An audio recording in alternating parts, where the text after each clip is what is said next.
All right, we'll call the meeting to order. First item is public comment. Wants to comment? Okay. No, we're just here to watch. Thanks. All right, next is approval of September minutes. I move we approve September minutes.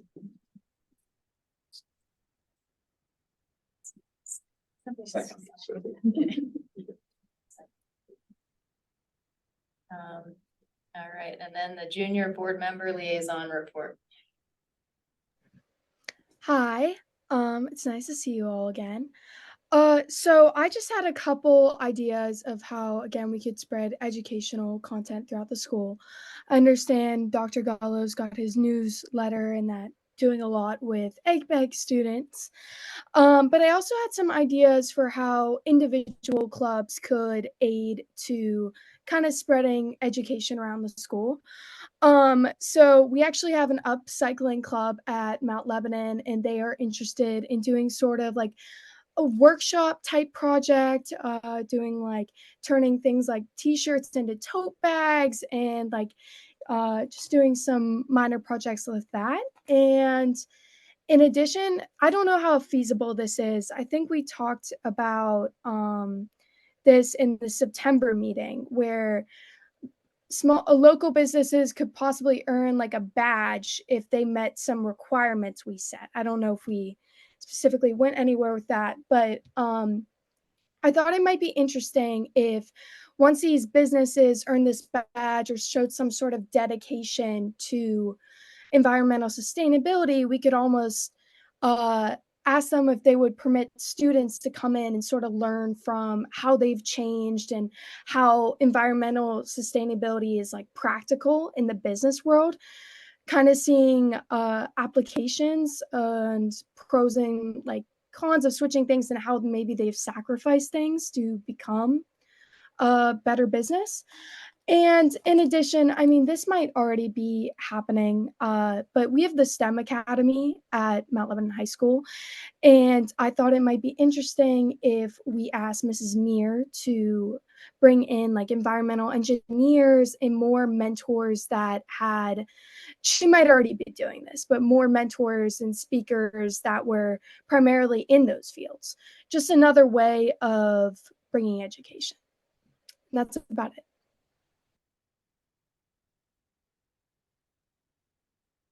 Thank you, Julia. That's awesome. Yeah, I like that. I think there's definitely some potential for some of these that maybe we can tie them back in. I don't know if we're there yet on the business badge idea. I think it's great, the thing to look forward to. And I don't know much about the STEM Academy, so I don't know about that piece either, but for the upcycling club idea, is that something that you think like they would want to coordinate with ESB for that? Yeah, for sure. The president of the club is actually the next semester's junior commissioner.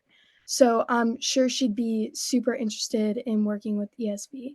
And I also think it's like a really achievable plan, even short term. I think it would be a little work to coordinate, but I'm sure that it could happen, unlike some of my other ideas that would have to be further along down the road.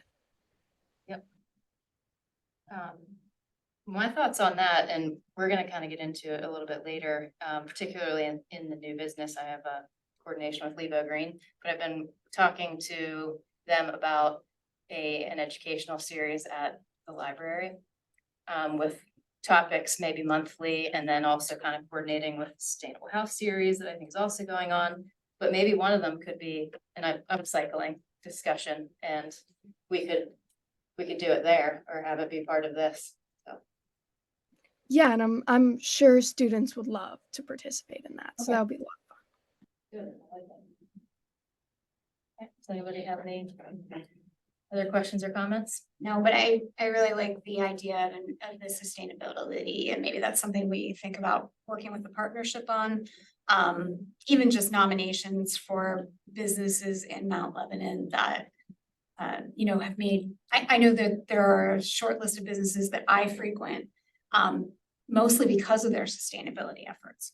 And it might be really nice to draw attention to those. through a simple award or even just the nomination process, I think would be maybe a little magazine article. And that kind of gets to, I think it's great to have so much student interaction, but we also have a lot of folks that don't touch the schools in the municipality that we're trying to get information out to. I feel like the kids are pretty okay. You know, I mean, I think they have access to and are experiencing through our fantastic school district, a lot of this.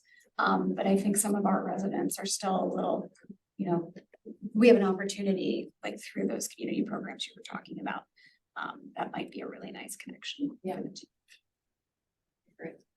Julia, if you are going to email Mrs. Muir and contacting her about having speakers come in, some good ideas might be what Jennifer had to offer about other sustainable practice businesses just locally. I mean, just keeping it right here in Mount Lebanon.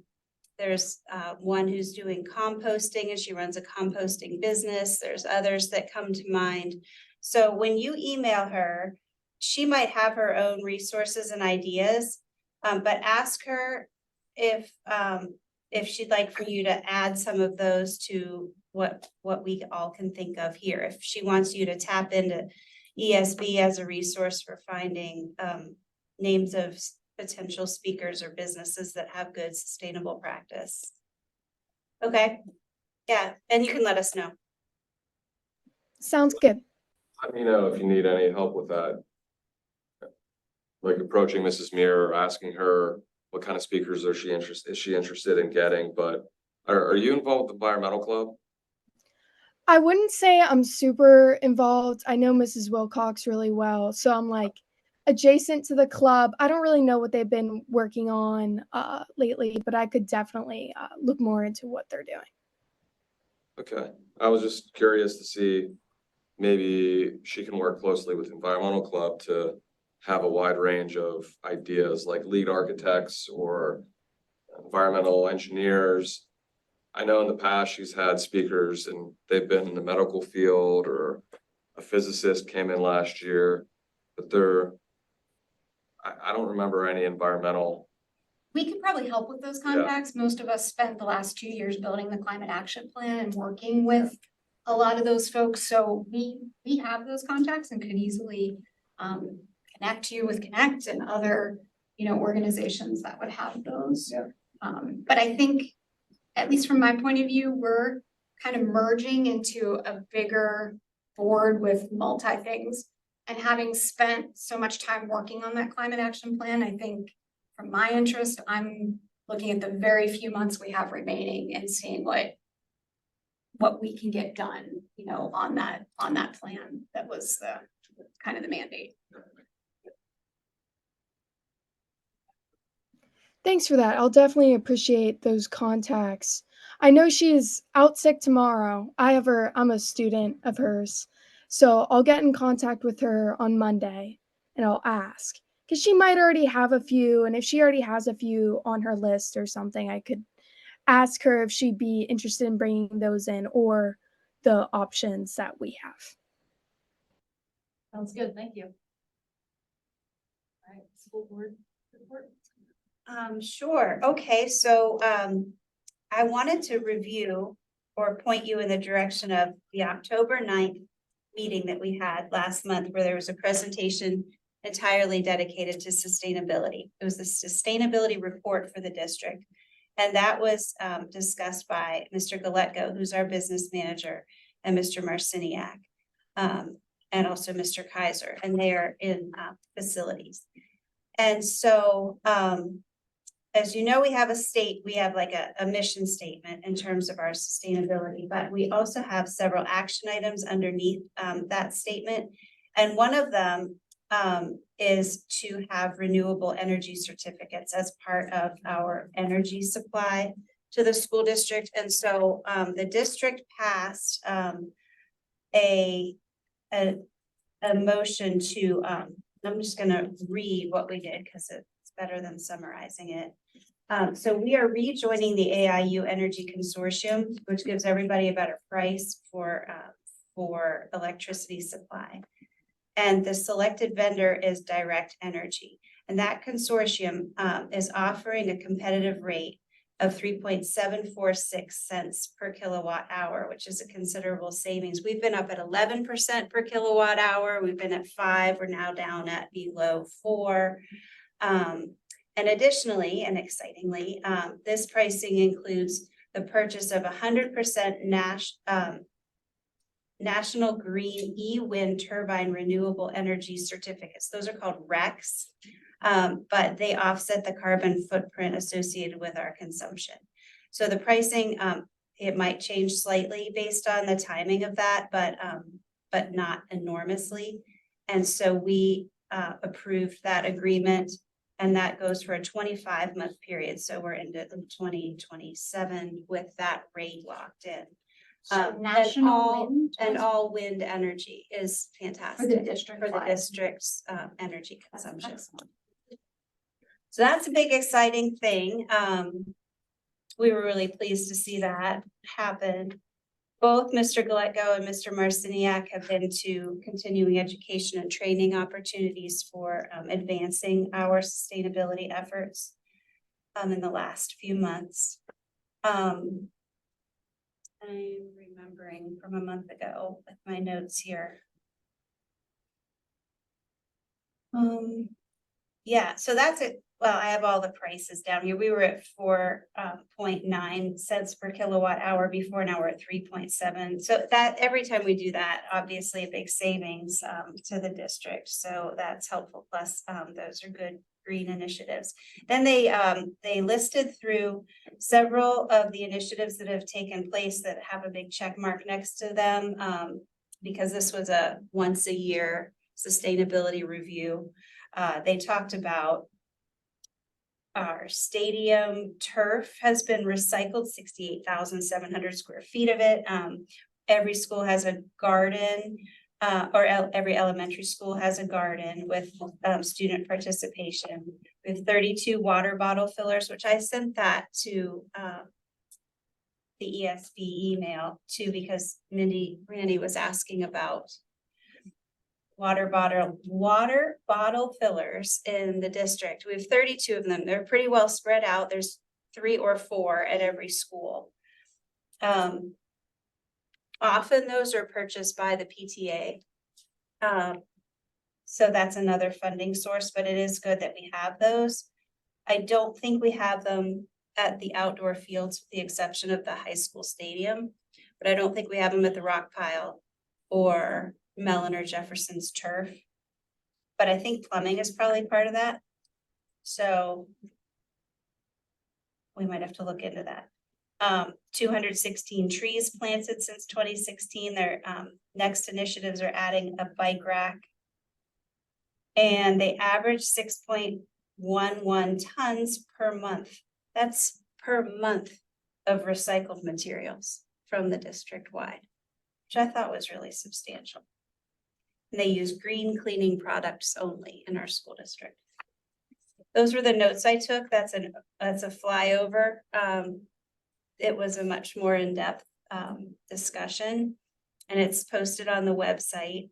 And October, did I say 9th is the date from the discussion meeting. So if you've been watching for a while, typically there's a discussion meeting where a lot of info is shared, and there's a keynote speaker, there's a certain presentation every month. And October was sustainability. And then we vote the next one. So those are pretty dry meetings where we just run through the motions and we vote. But the ones that are more fun to tune into are the ones where there's discussion content. Other school district news. We had an election, we all know that. We are quickly onboarding 3 new people, and 3 people are continuing and 3 people are renewed. So now we back up at our, we're excited about going forward. Quick onboarding and a reorganization meeting in terms of we'll have a new president, vice president structure, and that's rolling right around at the December 4th meeting. probably tuning in on Monday for at least two significant district initiatives being accomplished. So can't say more about those. Questions? So that's excellent that you're using renewable energy credits as opposed to offsets. I think if the municipality were to, does the municipality do any recs or anything for our electrical? Well, it's interesting that you just mentioned that, because I just wrote it down. Library solar panels, I think in October received an $800 rebate. So there's a start right there. We've been looking at some other solar developers to kind of take a look at some facilities here. But yeah, we're moving forward with some renewables, so. But I just, I think there was interest from the school district at one time, particularly around the solar funding. There's the solar to schools movement and the money that's available, but I know that's a big capital thing too. It takes a lot of planning. But It is. It's been there's a discussed lot of that support around there for it. as we replace roofs over a course of time, that's when we consider solar to be added. Because there are grants up there. But there are solar panels on the roof of the athletic complex currently. And there's a solar flower. And I didn't write down the exact savings that it's small, but sometimes small is good for educational purposes because they can track that just identifiable quantity of savings just to their school. So I think there is a lot of value to even having a small savings coming out of a solar sunflower. Be cool to see more of those. I think they're like 40 grand. So I think they're not probably at the top of our capital list, but they do offer an offset of savings to the district too. I was gonna say the recs over offsets, which is the other way that a lot of people handle mitigating their equivalent CO2. The recs are actual removal of would-be emissions, whereas the offsets, it's every other week you hear about, this methodology is completely flawed and, but as far as actual greenhouse gases go, have you done has the district done, or have any schools done a greenhouse gas inventory? I don't believe so. But I will ask that question. It might be an interesting, well, it might be an interesting thing to do as an organization, but it also might be an interesting educational exercise, because it's not really that complicated. But there are distinct aspects of it, how they're organized. That it's an actual marketable skill now, so that's something that could be an option. And I guess I'm looking at That's both of you. Yeah, and I'm looking at my. if you are in fact a member of the 2030 Yeah. district, which supposedly you are, when we get to the ESP's topic on energy benchmarking, that's kind of, there is a partnership there available to help with that actual energy benchmarking, either for getting training from the Green Building Alliance or for actually having Green Building Alliance staff doing it for us. So energy benchmarking and greenhouse gas inventory are kind of It's all part of, comparable terms. You're really trying to figure out how much energy you're using, which is equivalent to how much greenhouse gas you're emitting. so May was the month that Dr. Steinhauer and Mr. Galetko went to a conference, and so it's possible that that's a They might have yes. signed up or something. Yes, and if I had my act together and wasn't driving straight from an ice rink in the north, I would know, I would have my computer or phone and be able to look that up, but I have to get back to you on this thing. We do the evaluation of greenhouse gases.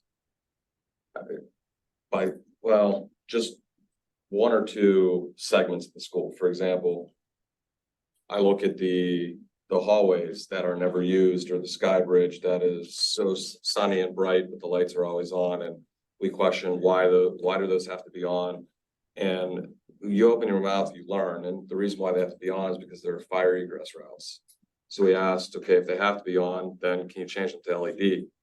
And when they built the new school, they didn't include the proper ballasts to accommodate LED bulbs, I believe, not on every single outlet, but, and don't quote me on that, but I'm pretty sure that. So my students and I did the math, and just 344 bulbs, because we went around and counted.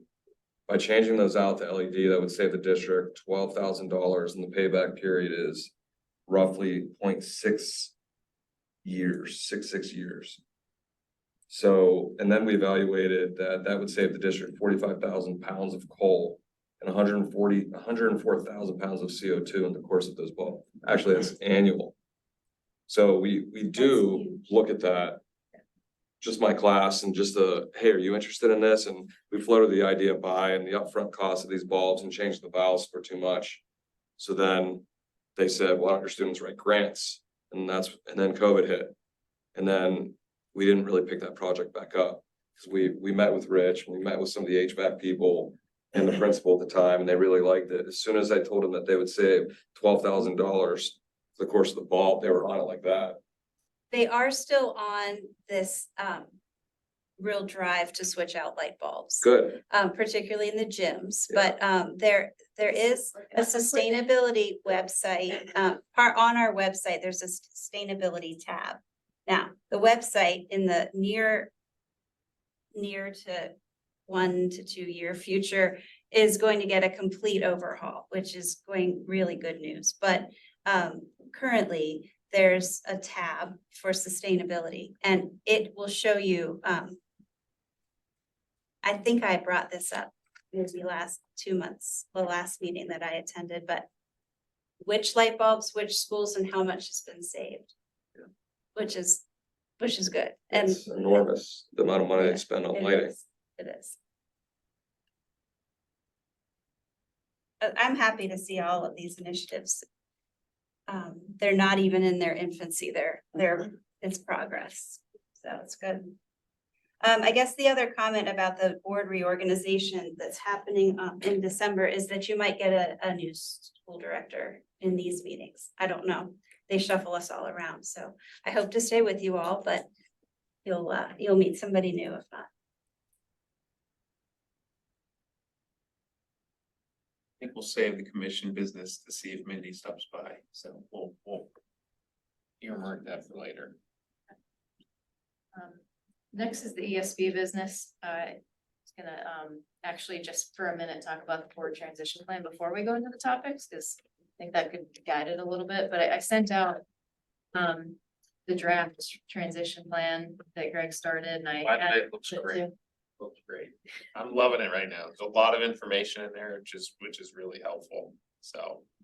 Yeah, and I just wanted to touch on that, as we move through the topic or the work plan updates, just as a reminder that hoping that transition plan is, really can keep the momentum going, because I think we do have some good momentum on a lot of these things, and I thought adding actionable next steps would really be helpful with that, because I do think then it'll guide whoever's on the board into the future with some things that they can immediately jump on, because they're right there for them. So I don't know, we can loop back to the transition plan after we go through the updates, unless anybody has any questions or comments on it now.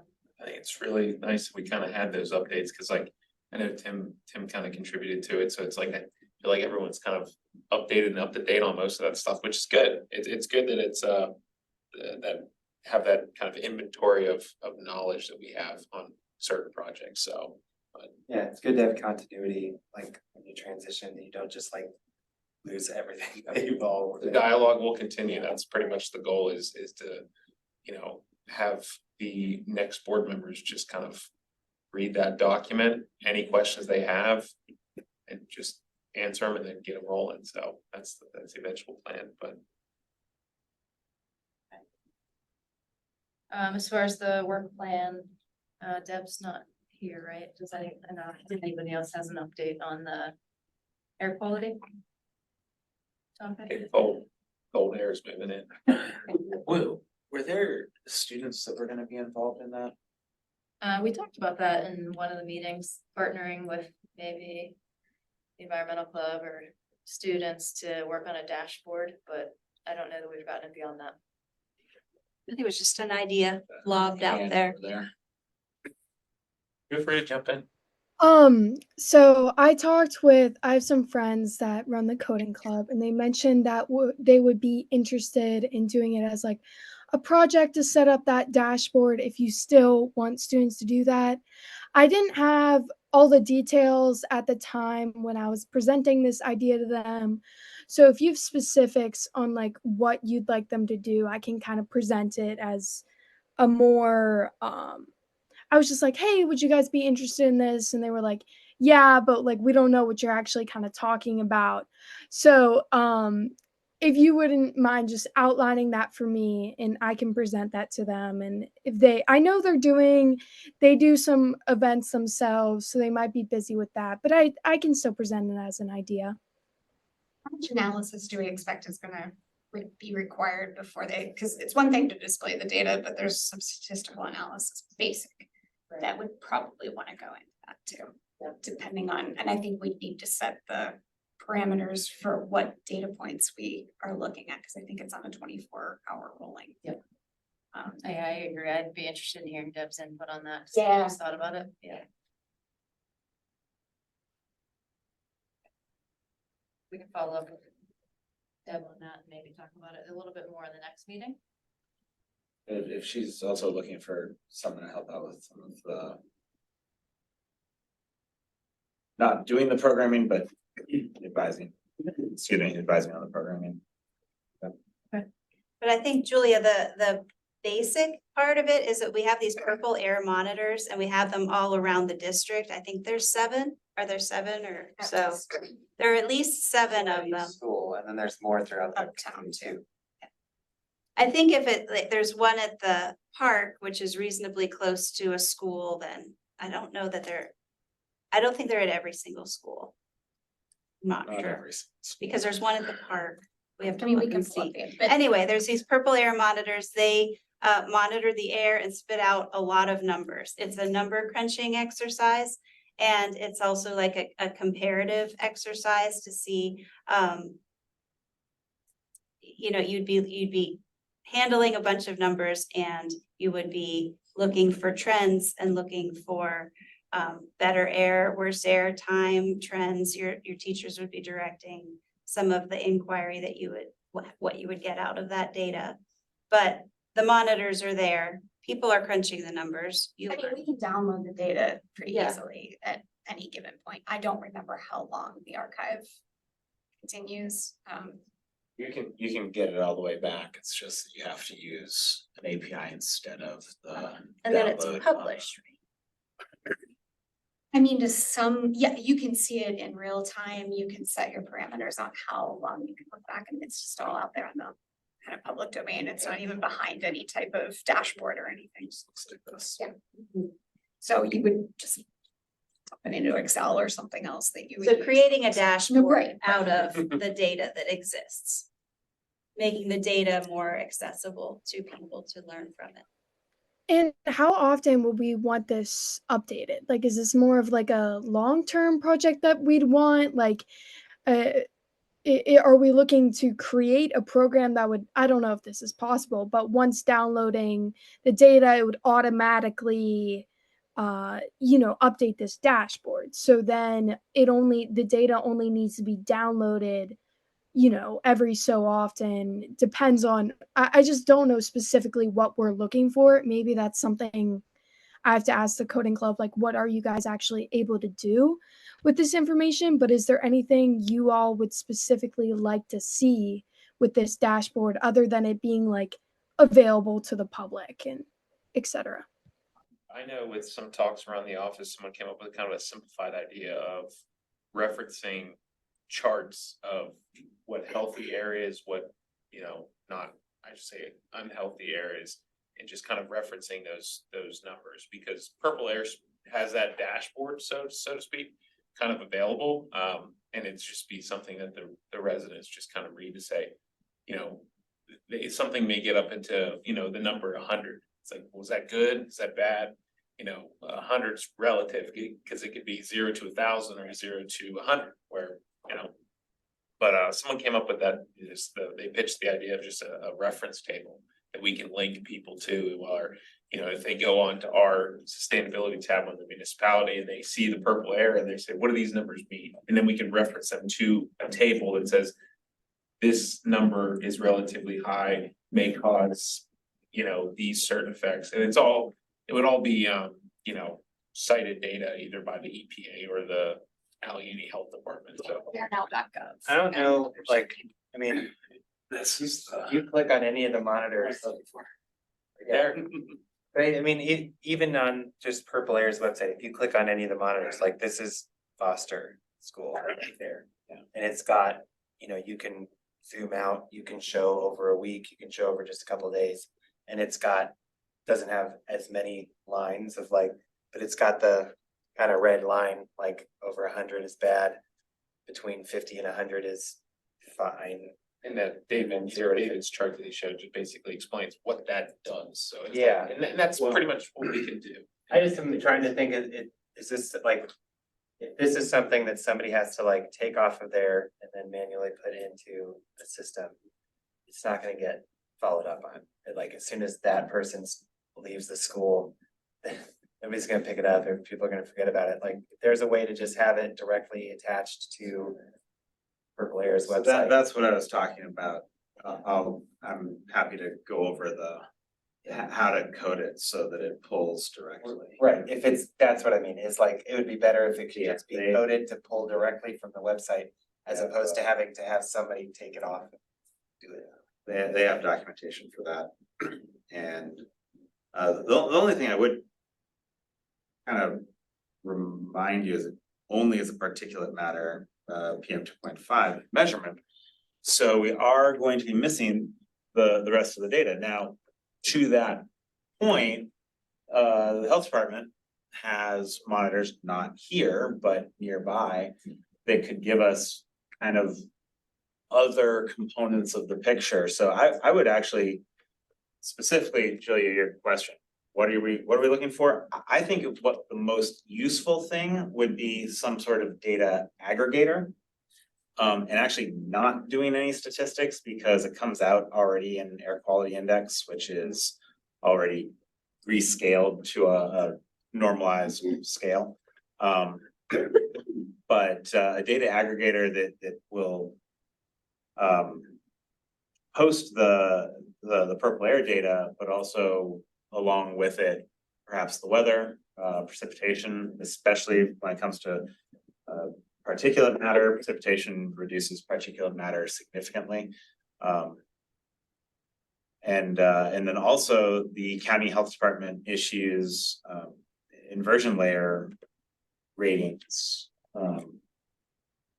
and forecasts. So I'm not sure if there's a way to pull that automatically, but that would be, those would be kind of three. Just so you know, when the Four. ESP started down the air quality route, we wanted to go with the county and basically ask them to put one here in the South Hills somewhere, and the cost for that was like ridiculously, it's like $100,000 Oh or yeah, the something. cost for like to go with anything beyond just the like certain size particulate. Yeah, I know, it was Crazy, yeah. No, but it's a shame it doesn't exist here, Yeah. right?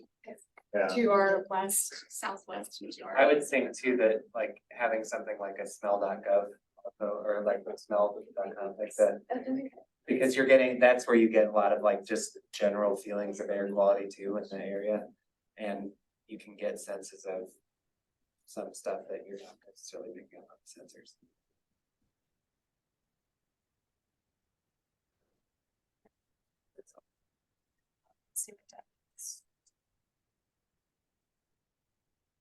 Yeah, we can provide her with this feedback on what we talked about here and see what she has.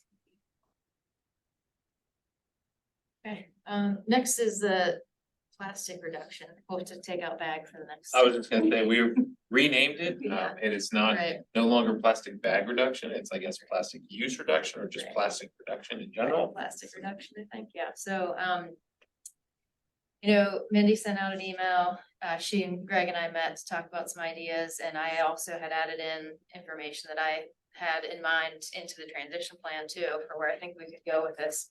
And the main, kind of, in my mind, two main parts are the education, and getting the word out there on the benefits of plastic reduction, how people can do it.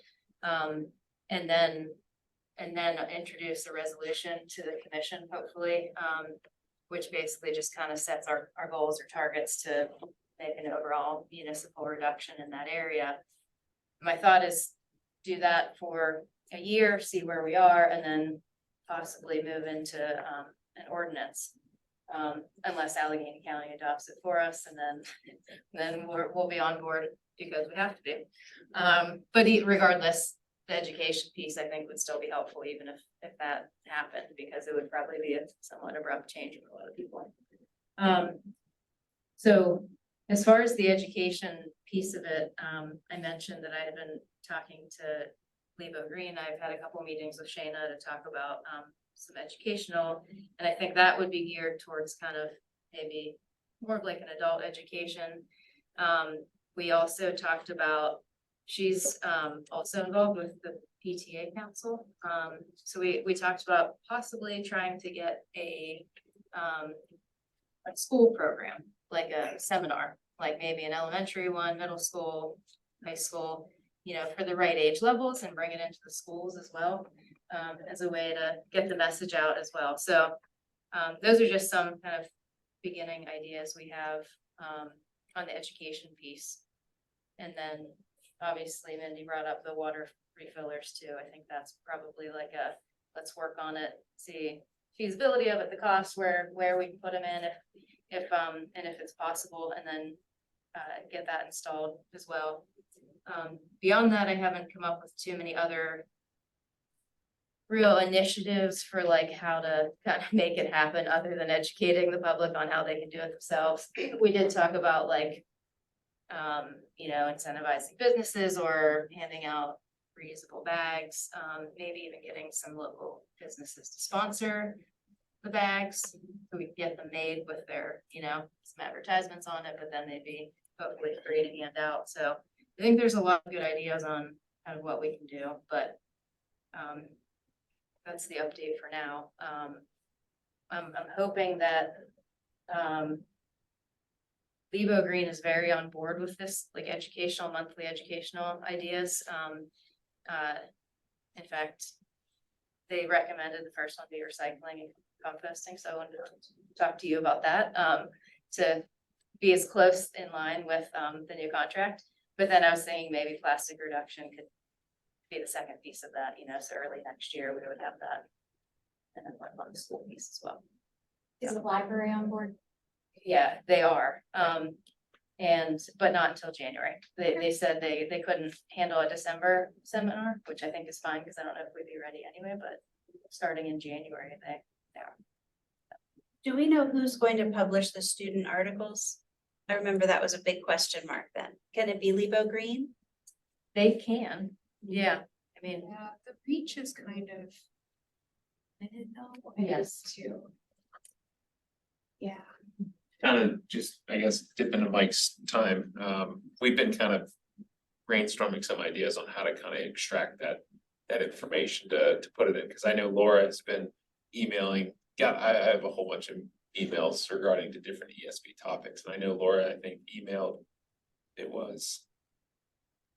think it was Mindy, Mike, and myself, she was talking about how, you know, we can add it as a newsletter, because we aren't gonna kind of label it as the ESB newsletter, because then it would be other advisory boards, but we've had a past, I can't remember when the last one was, it was an issue of sense and sustainability, which was more of just a community-wide topic, and that's something that we can include. I think that's what we're gonna kind of look for.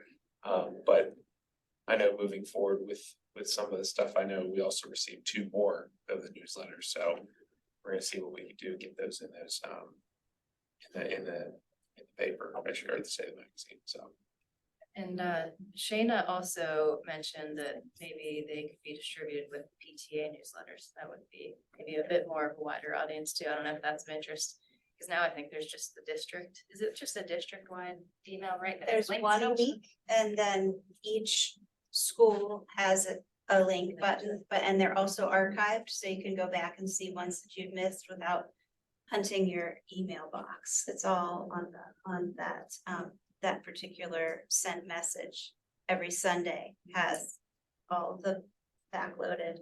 Problem with that is you only get that if you're a parent, right? You can be added. You just have to. But we're interested in municipal wide reach. Right. And so that's why having a municipality, whether it's a Mount Lebanon, Mount Lebanon school or PTA publication that you're linking to.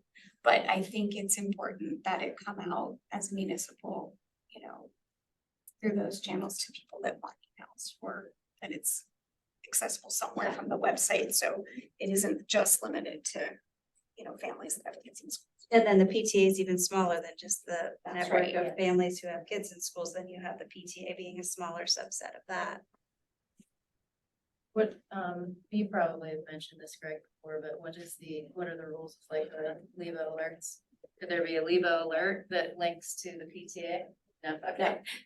That has the newsletter on it? No, But maybe okay. that part of what is the 710 or something like that, it's the. Yeah, that one, Oh, yeah, that. I've only heard stories about that, I've actually never seen it, Usually shows up in does it? What is it? I guess my I inbox. You've probably unsubscribed. It's another. I don't think I've ever subscribed to it, I don't think Seven it- ten. yeah, it was, I don't have that I one. think it's, the 710 or something like that, but yeah, that's, again,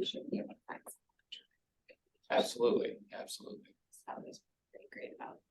We have these great articles from these kids. Absolutely. I think the next logical step is really to commit to finding how to put that out there and what form, who's gonna publish it. Cause it sounds like there's a lot of twisting and turning around. Plastic or. The other one that was just written for this month was eliminating plastic use. So that fit in with, Then Julia, didn't you write that? I thought she wrote that. No, maybe not. that was Lily Hackworth. Lily wrote Yeah. and, Okay. yeah. Well, we've got a lot of great student authorship going on, and I think that it is, it's motivating to be published. I would Love to see that happen. to, I mentioned, these like library programs, that it's more of an adult content, but if do you think students would come and like, if Lily would present a little piece of the plastic reduction one and bring some friends, like, Oh, it'd yeah. be great if we could even get a wider audience. Actually, that's another really good point. The library's reach is another, so just advertising the event with that resource is another way to get it out to the community. So a lot of people sign up for their applications. I think it's pretty powerful coming from students too, like, I mean, some adults might not wanna listen to a student, but to have us, like, when you hear like a Greta Thunberg type person present at like the UN, it's amazing, and like my daughter, who's 10, that's like her role model, like that is her, like she wants to be her. Because it's a kid doing it, so I think it's a cool idea to have those announcements, the things, I mean, they're the people that are gonna be affected by climate change the most, so. Yeah, if we could find a way to kind of partner like that for all of them. Yeah, the initial ideas we had were to have like 1 month for each of these work plan topics, and then the cap, if unless they align with them already, but and then the cap topics too. But if each of them could have, maybe we have a more professional speaker paired with a student, and they each give a little talk at each one, I think that could be really good. And Levo Green's fully on board with helping too, to like organize, speakers, get word out and help facilitate the events too.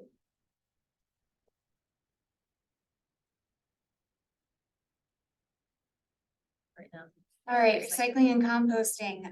So Greg and I corresponded a little bit this last week about the recycling piece. The tour that I did not get to go on of the recycling facility was actually last summer while prior to the selection of the new contractor, right?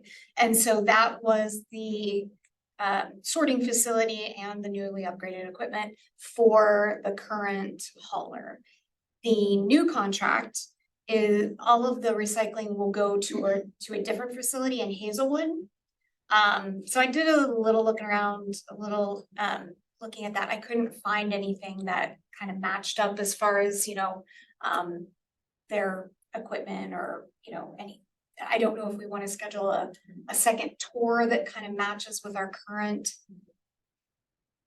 contract that's beginning. But I do, so a couple parts of that. I mean, is the board interested in seeing a second site? Yeah, David's, yeah, I think I would be interested too. All right, let's go look at some sorting. I tried to do as much recognizance as I could online and it was a little limited. Yeah, we've already been in contact with the new waste hauler, so I'm assuming we could probably get in contact with the recycling facilities. We can then schedule another tour, so. Okay. All right, so let's plan on a tour. The second piece of that is, I'm sure you all saw the municipality put out a lot of information about the new contract and what will be happening in 2024. People overwhelmingly, at least on social media, seem pretty happy to have glass back. There were a couple parts in that I reached out to Greg or responded to the group, and Laura and I had some interaction back and forth.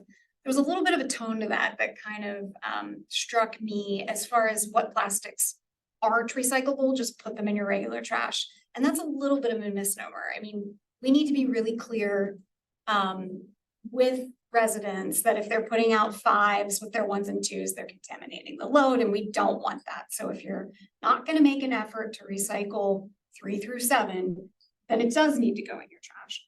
But my point was there are ways to improve the loads of what they are able to recycle. And there are alternatives for my stack of yogurt containers and my takeout from my favorite Chinese place that I just haven't broken up with yet. So I committed to starting a draft of alternatives or kind of threw in batteries. I guess at one time the ESB used to keep an updated list of what people could do to get rid of a number of difficult things to recycle that weren't, mainstream curbside. So I'm working with Michael Brothers and a few others to find out exactly what they'll take. I think one of those things was plastic film, which I hated to see us say, there's no market for it. Don't recycle it, put it in your trash. I know the high school right now has a pretty big effort on film. At least there are some 10th grade teachers, I believe, or some of the science teachers that have a competition over how much plastic film they can each collect and recycle. There is still, albeit not fantastic, a market for that. And if we can help people keep that out of the trash stream, out of a landfill, I think we should make the effort for people that are willing to drive to, a drop-off site. So I'm in the process of starting a draft and we'll work with Levo Green as well, because I know they have a lot of those. But to kind of, here's what you can do at the curb. I do think we still may want to, based on what the recycling center tells us. I think there are people out there that will still take their glass to PRC or to Michael Brothers. So I don't know, but it's all going back in the one bin, single stream come January, so that's it. But you're right, though, there was a point somewhere on the website, like in the garbage and recycling section, that used to say like, here are options for battery recycling, or, here are options for like all of the different things that weren't included, so. It'd be good to get that back. Yeah, so I'm gonna start a draft with how to do those things. I'll probably just start with a document and send out the link that anybody can add things if you know. And I'll work with Levo Green too, because I know that they've had interest in that. I will also reach out to PRC. I'm very curious. All the municipalities around here, I believe, have elected different haulers, but have elected to add glass back. So will they maintain the recycling drop-offs at South Hills Village? I don't know. I would hope so. Especially since it's right there near the state store. But So I'll try to You find might that. have said this, but what's the plan for how to communicate that? So the plan would be on the website. And then I've also committed to, even though I won't be on the ESB, at least if somebody from the new sustainability board, what's the correct term? Resilience. Resiliency board, if somebody volunteers to keep that thing updated twice a year, great. But Laura's point was nobody was updating it. It got outdated. Somebody in the community made a trip somewhere to take something and was mad. And so it was, so, you know, I personally will make sure it's updated twice a year, even. Once it's done, it's not that hard to make sure it's still active. So, all right, so that's recycling. Composting. I haven't really done anything in addition to municipal size or industrial size composting. Is something that I think we should look at as a municipality, but it definitely has its challenges. So. That's still on the district's wish list and not moving off of the wish list at this point, but it's on there. Keep it Industrial on there. Or even starting small with high school students composting. Food waste. From the cafeteria, yeah. Which it had But all of existed. our silverware is compostable material. That's a new thing too. Wrapped in plastic, which is trash. So to your point, that would just be a spot on the website that would have those things, maybe when we have it finalized, you know, in the next few weeks. We can put out something to the municipality to say, you know, this is available to you in addition to the new, you know, as we're educating about the new trash contract, that could tie into it as well. I was wondering too, when we went on that tour, my takeaway, one of the takeaways was how, you know, things have gotten better. There was at one time like some sort of communication, like don't put your pizza boxes in because, you know, there's grease on them and it'll just contaminate everything. Well, then that day when we took the tour, they were like, oh no, that's fine. Take that wax paper out, but it's fine. We can handle it now. I feel Well, like there's, specifically, there's a market here. yeah, So that's not right. I agree. It was like a. global.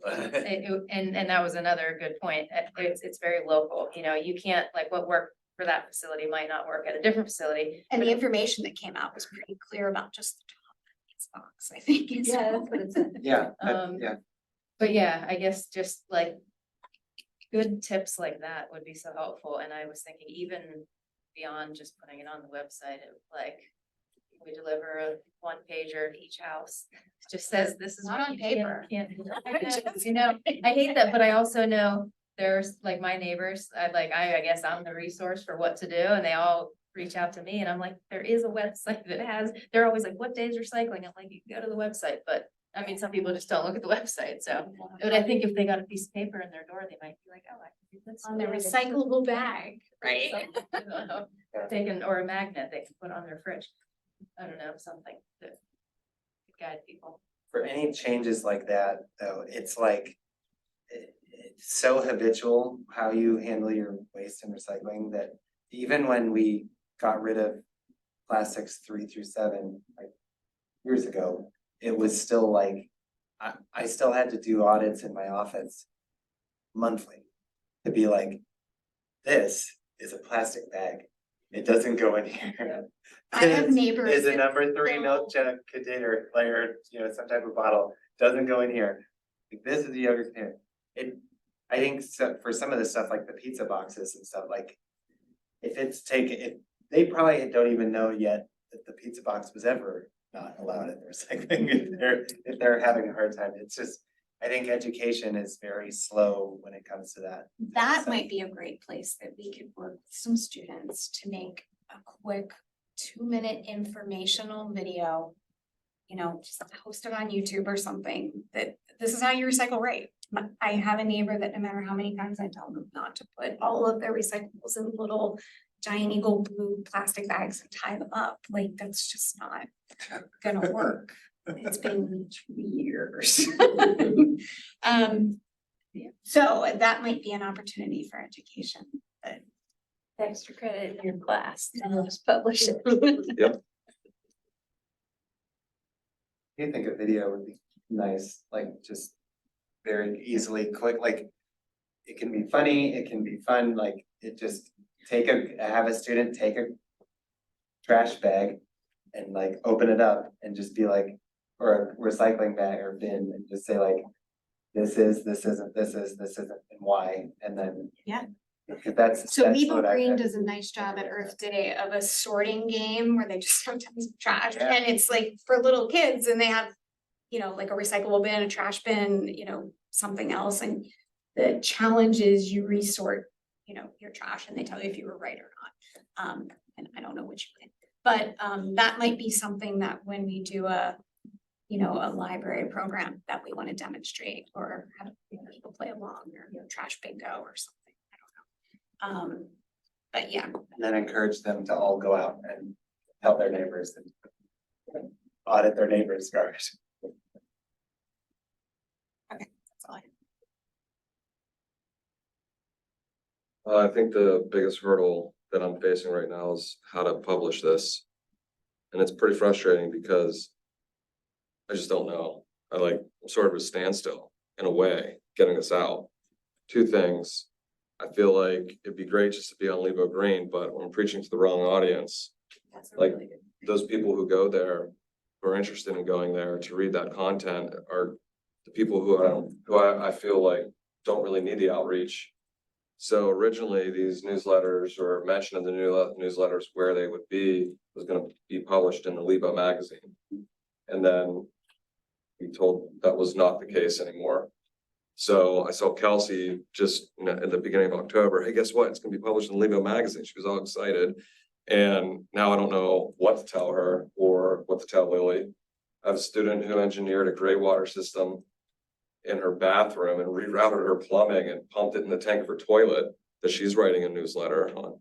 I have another student that is writing a newsletter on how she changed her diet for a project. And then the fifth one is writing a newsletter about how to upcycle, she crocheted plastic bags into like tote bags, hats, coasters. And so I have great content with these 5 students. Now it's just, how do we get this out? And it's frustrating. I mean, I've been really busy, so maybe I haven't been putting a whole bunch of time trying to figure this out, but every time well, how about this? Well, we can't do that. How about this? Well, and there's an issue with copyright. So Laura's most recent email was that once the new boards are seated in April, the resiliency board will have an opportunity to create material for column twice a year. So I don't know if this is gonna be standing in purgatory until April with all this great content and not knowing what to do with it. And that's where I am right now. I thought we were told about a year ago that we would be able to utilize space on the website to publish and house things like this. And we were waiting for the municipal website update. Is that, Well, she said, we're not able to print the newsletters in the magazine, nor can we place them on the website. I don't know. What about like social media wise? Do we have any access to groups that run Facebook accounts? Or I feel like Facebook's the correct platform if we're trying to reach a certain type of audience. Do we have any access to any groups that will be willing to post these that could go to a wider audience? Are we capable of posting a link or something? That's the case, are we allowed to advertise it as the Environmental Sustainability Board newsletters? Like, is there a problem with the community with that? I don't know the rules. Yeah, can I just delete that part of the newsletter, that heading, and then, environmental sustainability? Or student column or something like that, like I think that's. The only difficulty with that is when we have a ESB newsletter broadcasted and published by the municipality, each other advisory board will most likely need to have one as well. If they don't put anything into it, that's on their own So accord, that's but- the problem, is that the holdup, is like, we have an idea and we'd like to put it out, but we can't because that would make everybody else have to come up with ideas. That stinks. To a point, yes, so. To be also historical there, we've had publications in the magazine before. We used to publish sustainability tips every month. That was a sense of sustainability that Laura mentioned, so. Yeah. That's something that I'm trying to get moving forward with, that sense of stability or sense of sustainability, because it's not coined as an ESB topic, it's just it's a general sense of sustainability topic. That's where I think we can really go forward and I've only really, I think that was sometime last month I found out about that one, because we've been kind of pushing forward to see what we can do, but How was that distributed? that was in the magazine. The So what is the hang up with the magazine? I'm sure it's print. I would imagine it's print space for a student. I don't know if she really gave a reason. We are not able to print the newsletters in the magazine, because originally she thought that they would be able to. And I don't know, maybe I miss something in an email as to why that's the case, but bottom line is they can't do that. The other one, it's called In Mountain. We put it in there. It goes to everybody, right? Yeah, why not? Yeah. Who's in charge over there? I don't know. That's every community.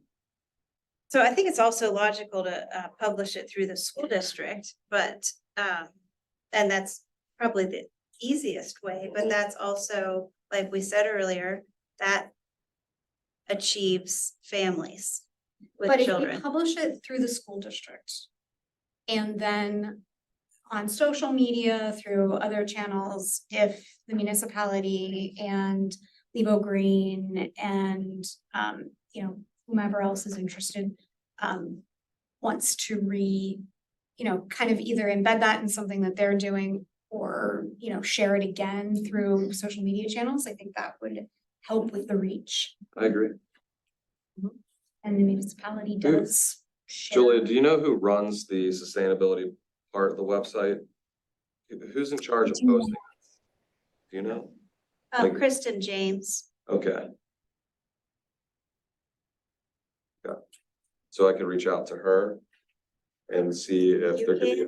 can, I can facilitate a meeting. I can come to school and students can meet with her. There's a real open door. Bring in the ideas via in-person student meetings. Oh, yeah. There's that vibe going on now, which is great. Personally, if we can't have a page in the magazine that's sent to residents anyways, I like the idea of electronic. I think the reach, I don't know, I think more kids will read it that way maybe than in paper, but. Less hypocritical. I mean, as far as social media, I hear you about Facebook. I think that point is well made, but I also think the district uses Twitter a lot. So X, formerly known as Twitter. Yeah, social media is a very good idea. Obviously, that's where people are looking. And these could be tied into a library program. I was just thinking, and I know like none of these maybe are perfect, but what if we did all of them in the same time frame? Mhm. And then it was the same month that we also had that student present at the library. So it'd be like in the library's advertisement, on PTA newsletter and Levo Actually Green. want, we can pick them up then. for the library. And like we would somehow coordinate that the first week of, the month, all of those things blast out the newsletter, and then we also do the presentation and. Yeah. It's not one comprehensive blast or like communication, but I think it all put together maybe. And your first topic you were thinking was recycling. Okay. I didn't know if compost was a feature. So very practically speaking, who is going to reach out to Kristen James about publishing through the school district? I'm happy to, you can, a student can, you want to, okay. I'll see her Monday and I might just Yeah. talk to her about it. Okay. Yeah. What's the topic of the first newsletter? She Kelsey repurposed glass into some neat things. And just solid waste reduction in general.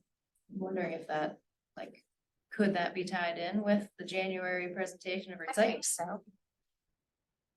I'll reach out to Kelsey. We have her, have it, that newsletter ready to go. That could be great to do that as the first one. That pairs well with the crocheted plastic bags, though, that's repurposed and Yeah, I could reach out to Kendall, who's the student who's writing that newsletter. She's overwhelmed with, college applications. She said she's gonna try to work on it over holiday break. So, She that could was the- also be the February, like, plastic reduction. okay, Yeah. Reuse plastic in other ways too. Yeah, If we want to that would- Space them apart, you know, Yeah. have one at each. well, we wanna see it happen. That's what I'm hearing. definitely.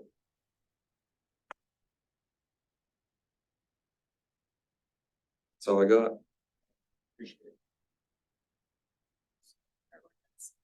Any updates? So, yeah, I met with, Rudy and, Rudy is in Public Works and Dan is with Gateway. I met with them, and found out that there is a stormwater ordinance. Not the stormwater fee ordinance, there are two ordinances. And actually, this is just maybe a little nitpicky. Stormwater fee ordinance isn't in the ordinances. Like, doesn't exist. I downloaded the entire thing and there's no stormwater fee ordinance in it. It exists, clearly, you can find it. Weirdly, you can't find the stormwater management ordinance unless you go into the ordinances. The as amended compendium. Anyway, I'm still working through that. It does offer quite a bit of a framework, though, for thinking about some of the issues that for me motivated this.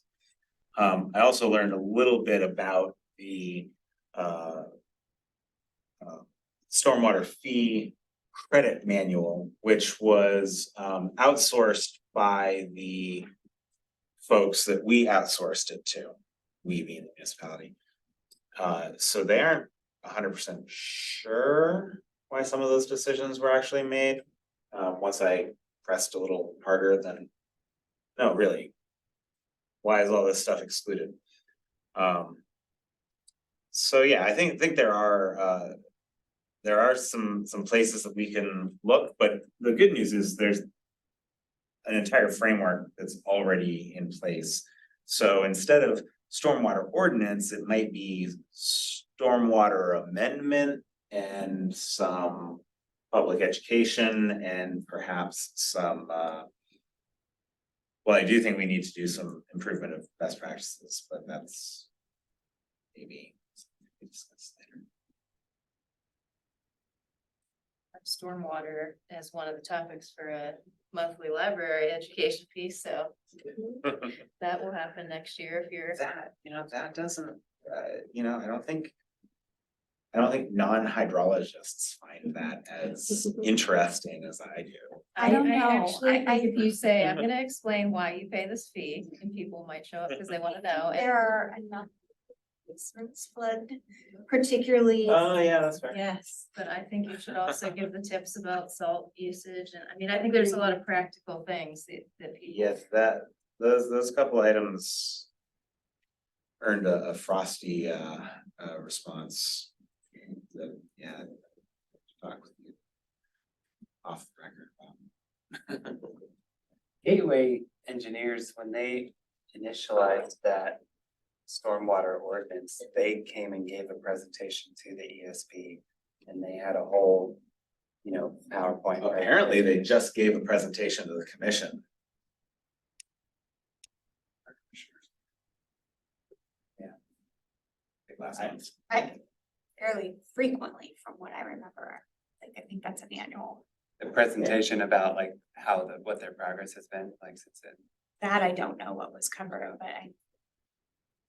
Yeah, It's so not that, at least that, two of them. that stormwater ordinance, at least, that was, I think that took effect several years ago. It's probably like 4 years ago, 3 or 4 years. Yeah, so the fee was 2011 and updated in 2018, and the stormwater management ordinance was 2018. Yeah. And Yeah. but they're specifically different entities and yeah, and there's some digging to do.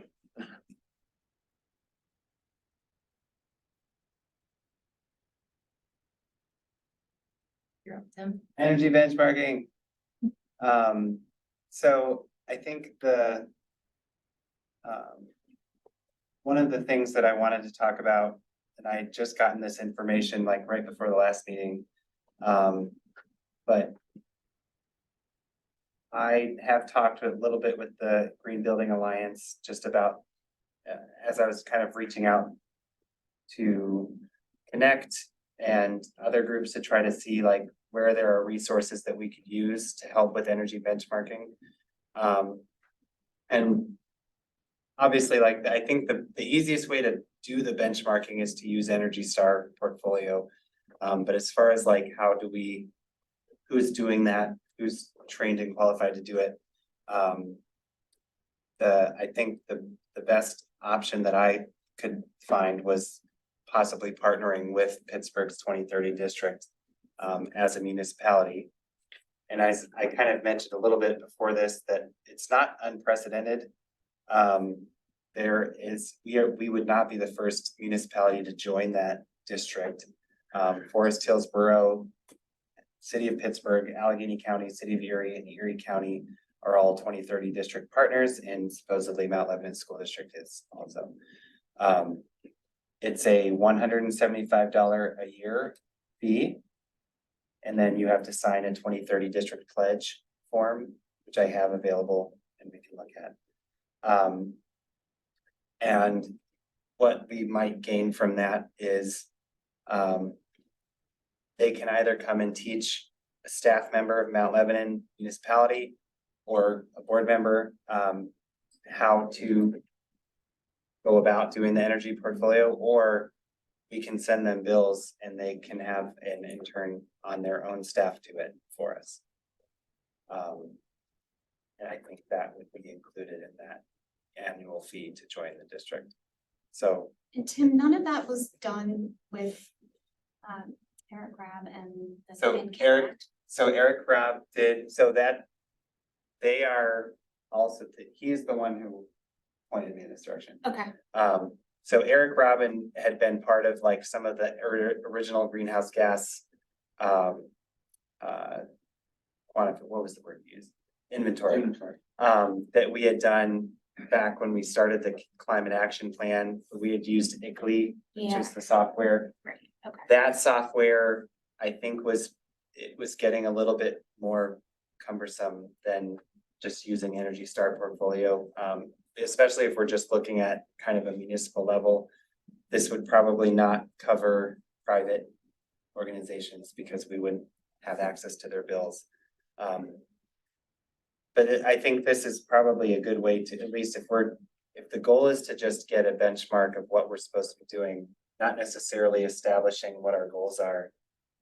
While there are goals in the 2030 district, having that support system from the Green Building Alliance would be great to have that.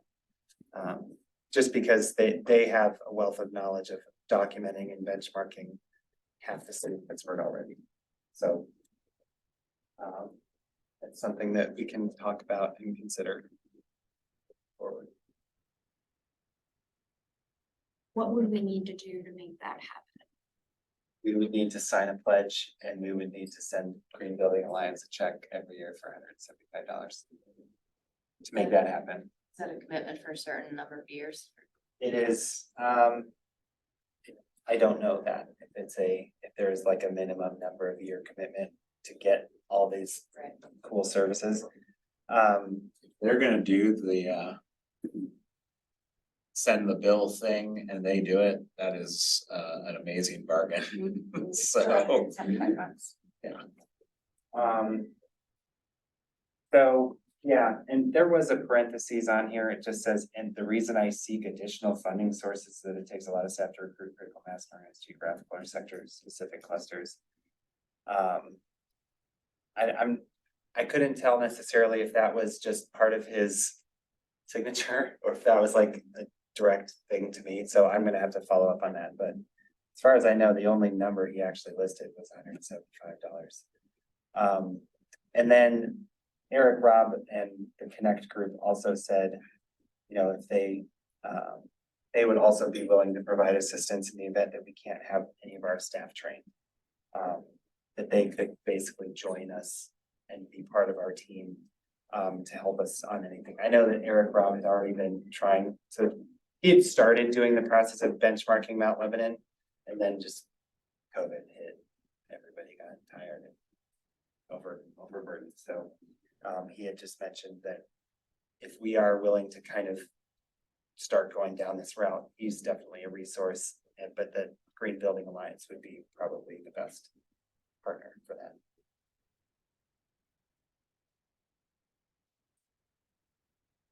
Is that something you think the municipality would? Be an option, kind of jumping down into like climate action plan, I can mention that a little bit later, just with all the recommendations that from the comp plan. We can get into the full transition plan, then I'll get it right. Yeah, I think mainly if we're trying to establish energy reduction goals, you have to know where you're starting, and that's the kind of the biggest thing. And then it establishes the framework for keeping track of that in the future. To me, I would think we could take action on that short term. This is one of the things the group spent so long working on an updated climate action plan without a consultant. And worked with, you know, Connect and other groups that predated even us coming on the board. That was one thing that was routinely, you know, one of the biggest areas of impact for greenhouse gas reduction and carbon neutrality was understanding our energy portfolio and taking significant steps towards reducing it at a municipal level. So I would be all in favor of seeing the resolution, and, you know, I don't know how we have no budget as an ESB. I don't know how we go about asking for those funds. If Mindy were in the room, I'd ask her for $75. So I can draft a proposal to send to the commissioners. And then just same way we have sent ordinance proposals to, you know, I'll just do another one for this. I And wouldn't I'll- want this to get lost. Yeah, I'll make sure that this gets, and I think I'm one of the people staying on after the transition too, so. And I will have another conversation just to clarify all of the details, make sure we understand like the time commitment, just all the things that we're committing to for this. It'd be good to coordinate this with the climate resolution too, which the commission has. It has goals targeted at, I had them, some of them summarized in the transition plan, which, you know, talk about improvements in energy and giving a presentation on by 2025 on carbon emission. I mean, if we had this done before then, that would make that presentation a lot more meaningful. Yeah. And you know, Andrew drafted that resolution, so I'm sure he'd be supportive and hoping to coordinate with the commission on that, I would think.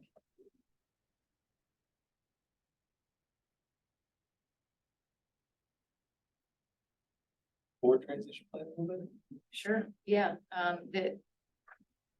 obviously I already mentioned, you know, each kind of work plan leader looking at that, putting in next steps. I think the other kind of just main idea I wanted to point out was that it also includes next steps for the climate action plan. And then also the climate resolution, because that's something that was passed that has commitments in it. So I think those are two other important topics beyond the work plan that we have. So I don't know if you have any thoughts on those two things. So actually, it kind of ties right into the next discussion item. So the climate action plan, if you take a look at our it actually covers a couple things. So Todd, let's just jump ahead to the comprehensive plan. That's live. The draft is live. It's open. I think it's open till like December 10th or something like that. I can't remember exactly. Go in, give your comments, submit all the comments. You can read through it. There is a extensive list. Look at it right now. There's an extensive list of recommendations for resiliency, and one of those is undertake a local climate action plan by 2030. That's most likely gonna happen before that time, but really it's that recommendations of talking about climate action and having a plan and things like that.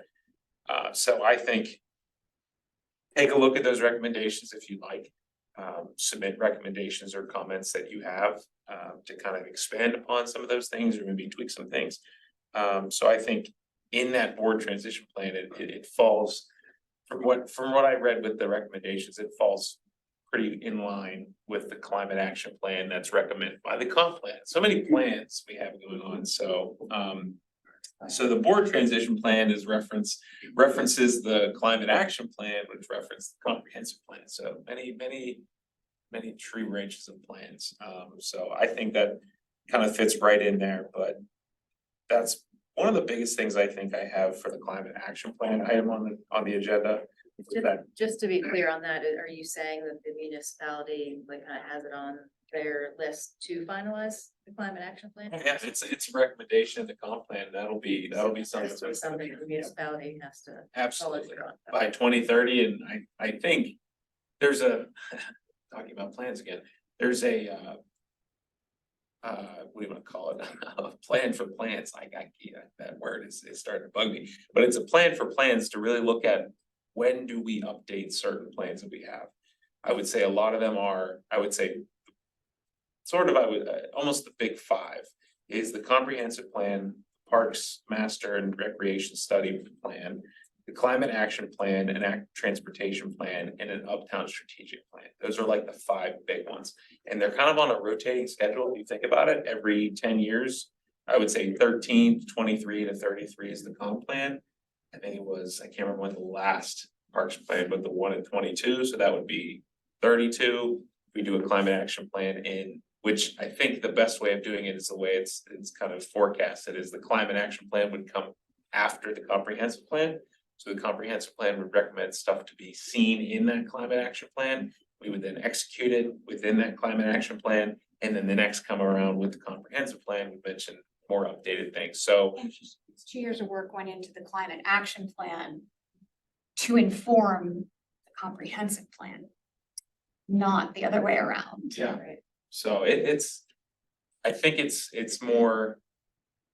That's why I think with the climate action plan, if it's done sort of in the middle of when the comprehensive plan takes place, you can have recommendations and things that were executed from the comprehensive plan.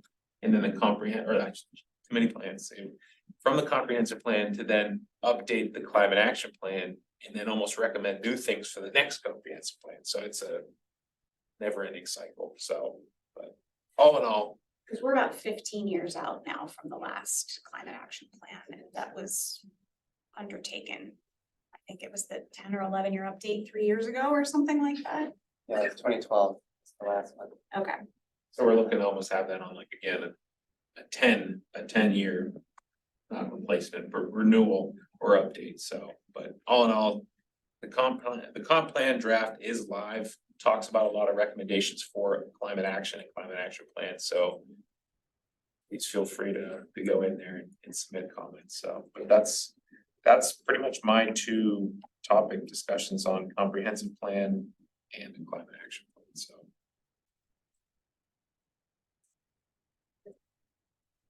On the certification for anyone. Still chugging away at that one. I think it is, we're kind of eyeing it up to hopefully get it renewed for January of this upcoming year, just because of the time, and that's something that we can check off with the new comp plan, say that it's something that we've done and start off on a good step, saying that we've already completed a recommendation from the comp plan. We're getting ahead of things, so, but that's all I have for that, for those standing items.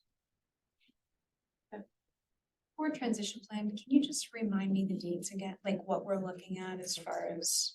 When are we supposed to have that done? So I would say it's right around this time is the. I know it's a hard deadline, it helps people out, but. I think by the end of. The end of this month will probably be best, but the thing is, like, we are working on stuff, so it almost kind of needs to be consistently updated. Sure. Obviously, the board becomes a new board, I think it's April 1st of 24. So I guess that's the final deadline, as to kind of put updates in, but I think to give the commission. I think to give the commission and then management a good direction. On where we are at and where we are going, like actionable steps, it's the end of this month. Just because when we get into the new, the new commission, because we have one new commissioner coming on, it would be best to kind of. Produce that document. December. There is a meeting scheduled, so. At what point does this dissolve into the new board? Like when would our last meeting be? Up until April? March, yeah, so Okay. March would be the second Thursday in March would be our last meeting, and then. We'll see what happens. I'm not entirely too sure on when the meetings are. I think they're switching to. Every. Commission, planning board, zoning hearing board. All the advisory boards will be on like a Tuesday, Wednesday basis. So I think like the commission is on the second and fourth Tuesdays, planning boards on the third Tuesday. I think all the advisory boards are gonna be on Wednesdays. Don't quote me on this. I just think that they said have them in the middle of the week. And if there is a holiday that falls on a Tuesday, they would just bump them to Wednesday and Thursday. Again, not entirely sure, but it's gonna be, I'm assuming the ESB or resiliency board, which will be the new one, will most likely be around that second week of, the second day. We have 4 months. Yes, basically. I think we have, so December, yeah, we have 4 more meetings, so. Are these individuals going to be on the resiliency board or not? Some, I think. Some, Couple. but it's- But this You will have to be, reapply.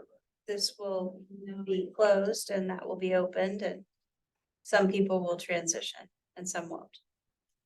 Interesting, okay. For those of us who won't, are there seats open to apply to, or is it just? I'm not entirely sure. I think there's a.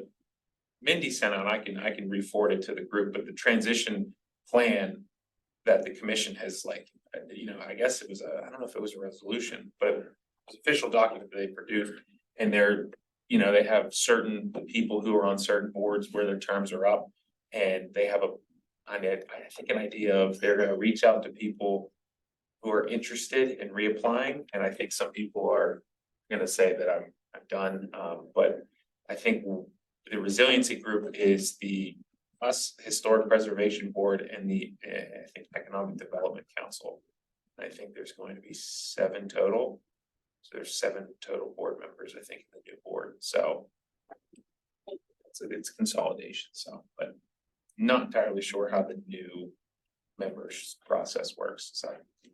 Cause you came in after me, so, and I was under the impression that I was transitioning to another board, so I would assume you would. No, I came in on a 1-year thing. Oh, you were. Mhm. I was I under feel the like- impression it was 2. Yeah, just two of you. Okay. And I think there was some cutoff, it was like, Don't worry, we'll visit. you had to have been in this term for a certain amount of time. And less than a certain amount of time. If you were on your way out, they're kicking you out, if you were like. Far enough in, you kept going, but if you weren't far enough in. I think the way they looked at that is to have people who are. Seasoned, but not seasoned enough, where it's like they understand what's going on in the boards, where they can take things and run with them. Tim's as seasoned as you can get. So, but it was analyzed throughout all boards and. Yeah. And again, I was not included in that process, so I don't know how they came to that conclusion, but. I don't think it was cover the eyes and just pick whoever. It was analyzed, so. Yeah, that's why we're trying to make the transition plan very, Seamless and clear. yeah. Yeah, And also get as much done in the next 4 months that. That is the plan. So anything else? on this? I got nothing. Please do the comp plan, or not please do, but please visit the comp plan and submit recommendations or comments that you have. As that is, we're again looking for as much feedback as possible, and there's a lot of recommendations. I think there's 60.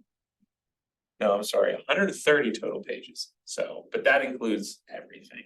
I can't remember, there was probably close to 30 or 40 just in the resiliency aspect. So there's a good amount.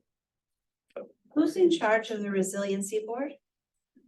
Or like, who would I contact to find out if they want to still have a liaison to the school district? So Eric Milliron and myself are going to be like co-staff liaisons to that new board. But I think as of right now, not entirely too sure. I would assume it would be Ian, Ian McMeans, our system manager, who's kind of managing that whole process. But I think that would be the person to contact, but I will. Well, I'm not gonna do it right away. I was just curious. But you might wanna know that. We're restructuring, yeah.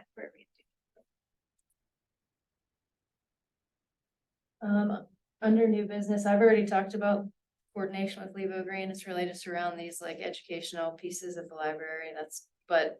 But they're also kind of, taking a fresh look at what they're doing and trying to figure out ways that they can be, I think the term was like more actionable, like do more concrete things. So, and they're very interested in partnering with the ESB and any other groups that are doing things. So just keep that in mind as, things come up and we need assistance. They have doers, people that want to like take a tack and go with it. And as far as even the educational pieces, I had talked to Shayna about like if we have, for example, one ESB member leading, kind of organizing these educational topics, they would also have a Levo Green member that could kind of help too. So there'd be two people and hopefully that would help to really get it done.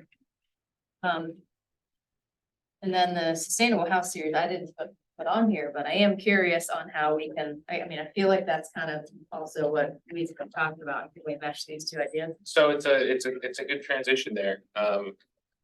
Transition plans. I've been mentioning all these fun words tonight. So the Historic Preservation Board actually is their, I don't want to say this is their project that they're doing. It's a 3-part series. I can forward it. I just received, I think it was Tuesday morning, the agenda that they have planned, and our own Mike Gullo will be presenting there. And it's a 3-night speaker series where I think they have 3 speakers per night. It's I think in February and then early March, and it's at the library. And I think the first night they all have kind of ideas and themes for the night, and then I think Mike is on the 3rd night. He's going to talk about how you can. I coined the term homeowner hack, which I liked, but I didn't go with that one. So I thought the homeowner hacks was cool because it's about reusing gray water and how you can save on, electricity usage and things like that. So, but that'll be taking place in February and then March. But I can send that agenda out. You can kind of look at what the speakers are about. I know one of the firefighters from the department, he's going to talk about, home safety and things like that, and how some older homes may pose different, I don't want to say challenges, but certain things that you may have to overcome as a homeowner compared to newer homes. So it's going to be interesting. And I think that's something that the Historic Preservation Board is putting on that we can then not outsource, but I should say broadcast to the PTA and the Levo Green and things like that, and we can build that partnership. So, but Mike, if you want to talk about what you're going to discuss, if you have any ideas, I know Alan, I think is his name. Alan, yeah. Yeah, and he and I went back and forth about the topics were really broad, and I only have a half an hour to speak, so we narrowed it down to I'm going to present on how to conduct a small scale energy audit on a residential home, which then will lead to simple, affordable ideas and solutions that homeowners can implement for underneath $100 per idea. So that's what I'll be talking about.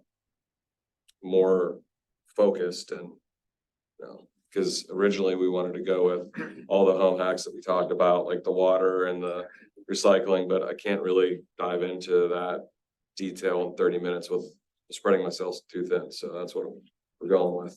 Kind of worked out with the theme. I don't know if you read Yeah, I was looking at it. it's all interconnected. So I think it's pretty cool that our presentations for that day are gonna sort of build off each other. Dr. Gallo, maybe you could follow up to the people that go there and give them, you know, everything in a take home or. Yeah. You know, some kind of little, electronic version of all your other ideas. Yes, I will have to put a plug in for that. Okay, Yeah, Yeah, I was gonna say you could reference your YouTube page. yes, oh yeah, perfect. yeah, But like the first one on Tuesday, February 20th is evaluating your home, so it's needs and usage, inspection of the home and safety. The. Same with Tim. And then the second night is exterior opportunities, which is there's solar panels and landscaping. And then the third one is looking inward, which is towards a more sustainable interior, energy audits by Mike. I think actually that's just two that.